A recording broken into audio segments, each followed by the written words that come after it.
عدیل چھوٹی چھوٹی 2-3 باتیں کرتی ہیں. سر ہم بہت رونا روتے ہیں کہ ہمارے فنکار نہایت اسرت اور تنگ دستی میں زندگی گزارتے ہیں. اب پورا سین بدل چکا ہے. آئی ایم شیور کہ آپ بھی لوگوں کو دیکھتے ہوں گے, اور میں سر جن شادیوں اور مہندی اور دیگر فنکشن میں جاتا ہوں سر جی, جس وقت سے میں انٹر کرتا ہوں اور جب تک میں باہر نکلتا ہوں اس تقریب سے, تقریباً کوئی 45 لاکھ تو 50 لاکھ روپے دیاں ویلاں ہو چکی ہوں نے. سر اس طرح نوٹ اڑتے ہیں کہ شاید خس و خاشاک بھی ویسے نہ اڑتے ہوں جیسے اب نوٹ اڑتے ہیں کسی بھی گانے کی محفل میں. آپ کے خیال میں یہ تبدیلی آ چکی ہے, یا یہ مخصوص ہے, یا یہ عام ہو جائے گی؟ ہر دور میں جن ٹیلنٹڈ لوگوں کا ستارہ چمکا انہیں اسی طرح سے نوازا گیا. کچھ لوگوں نے اسے سنبھال لیا, کچھ نے نہیں سنبھالا,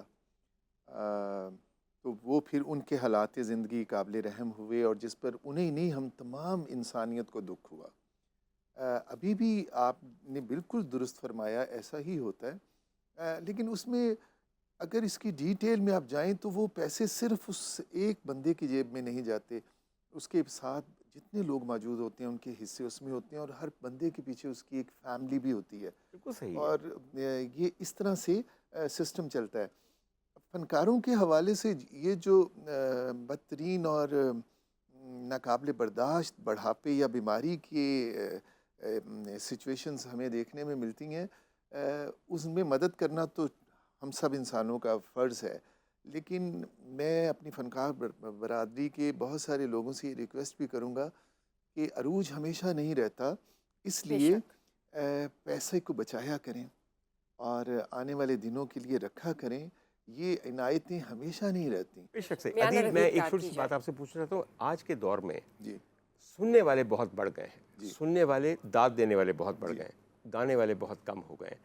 ڈاکٹر عمر عادل کا یہ کہنا ہے کہ اب ہماری قوالی, اور میں بڑی ادب سے یہ بات کہہ رہا ہوں, اب ہماری قوالی ایک شرابی محفل کا بیک گراؤنڈ میوزک ہے, جس کے اندر آپ کچھ اور پی کے وجد میں آئے ہوتے ہیں اور ویسے قوالی سن رہے ہوتے ہیں. بالکل میں ٹی وی پہ یہ بات کہہ رہا ہوں. روز آپ مجھ پہ بڑا اعتراض کرتے ہیں نا, اپنے گریبان میں بھی جھانکیں. وہ جو آپ قوالی یہ سن رہے ہوتے ہیں مہندیوں کے اوپر, اس میں یہ بتائیے ساتھ پی کیا رہے ہوتے ہیں اور کیوں پی رہے ہوتے ہیں, اور میں جھوٹ بول رہا ہوں مجھے بتائیے. اور دوسری چیز ہے یہ جو فون آپ کے پاس آ گیا ہے. سر میرے پاس فون ہو, میرے کزن کے بیٹے کی شادی ہو, اور نوٹ اڑتے ہوئے دکھائی نہ دیں, اور میں نوٹوں کے ٹک ٹک ٹک ٹک ٹک کر رہا ہوں, تو میری کیڑی شان بننی ہے؟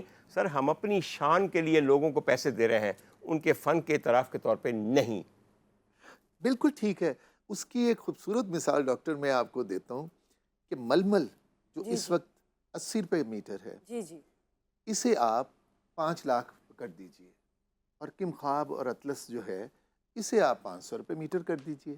ہر شادی پہ دلہن ململ کا لہنگا پہنے گی. بالکل سر, بالکل. آپ نے ایک سمبل ہے نا, ایک سمبل بن گیا, اسٹیٹس سمبل بن گیا. ہاں, آپ لوگ جن کے پاس پیسہ ہے, اور زیادہ تر لوگوں کے پاس پیسہ اسی جنریشن میں آیا ہے, تو انہیں سمجھ نہیں لگتی کہ وہ اپنے آپ کو منوائیں کیسے, لوگوں کو کیسے بتائیں کہ ہم کتنے رچ ہیں, ہم نے کیسے کیسے برانڈز پہنے ہوئے ہیں.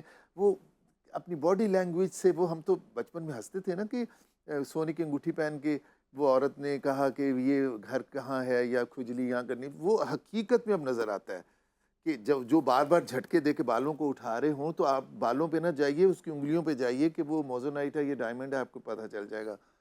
تو اب موزونائٹ کا ذکر کر دیا یہاں پہ, دیکھیں نا, اب بتائیے کہ موزونائٹ کا ذکر یہاں پہ ہو جائے گا, مگر دیکھیں یہ سکسن دو کی جانیں گے, جوہر ہی جانتے ہیں یا جوہر شناس جانتے ہیں کہ بڑا بڑا دھوکہ ہے موزونائٹ, آپ یقین کیجئے. بالکل. اور کیا, میں بھی فٹافٹ اپنے کفلنگ کالا کف حیدر کر دیتا ہے. میں کہا کہ تم نے سمجھا کہ صرف سونے کی انگوٹھی ہوتی ہے. بالکل. اچھا, میں ہماری بچی یہاں بیٹھی ہوئی ہے, اللہ تعالیٰ کرے کہ بہت اچھا رشتہ ہے, اور اللہ تعالیٰ کرے کہ بہت عمدہ جگہ پہ تمہاری شادی ہو.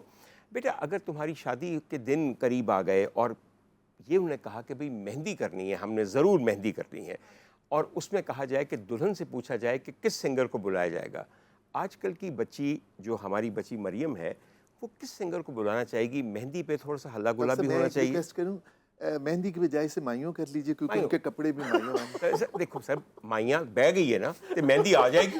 سمجھ آئی میری گل دی اور کی. نہیں, مہندی دے اوتے تے اسی کرنا نا مین کام, مائیاں تے سمپل ہی کوئی گھر والی کڑیاں نے گلے پھاڑے نے.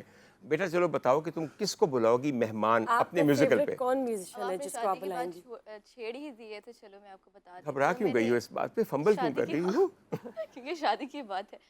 تو میں نے ہمیشہ سے ہی اپنے پیرنٹس کو یہی بولا کہ اگر لیٹس سپوز میری شادی ہوتی ہے انشاءاللہ تو ہم سادگی سے کریں گے.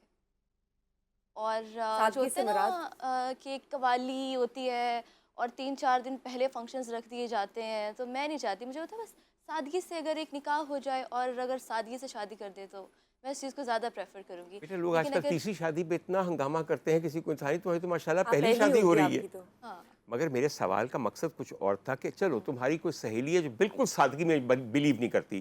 اب اس نے کہا ہے کہ مریم تم چونکہ شو بز میں ہو اور شو بز کے اندر بھی RNN TV کے اندر ہو اور نعیم حنیف کو اچھی طرح جانتی ہے جو ہر فنکار کو جانتا ہے, تو تمہارے ذریعے ہم نے بکنگ کروانی ہے کسی سنگر کی, تو کون سا سنگر ہوگا؟ سر میرے سامنے اتنے بڑے لیجنڈ بیٹھے ہیں تو یہی تو میں کہتا تھا مہمان کی عزت کرو. بالکل آپ آئے اور آپ 4 چاند لگا دیں, رونق لگا دیں میری اسی شادی پہ, بات میری کی طرف میں آنا قوالی چاہتا پر. تھا, کتنی سمجھدار بچی ہے کہ فوراً پہنچ جاتی ہے. اور بھائی اس کی مہندی یا اس کی مائیوں میں تو کچھ دیر ہوگی, لیکن تم سمجھ کے میرا ولیمہ ہے. اور اس وقت ہماری رمضان ٹرانسمیشن کے اندر اگر عدیل برقی کی آواز شامل ہو جائے تو میرے خیال میں رنگ ہی بن جائے گا.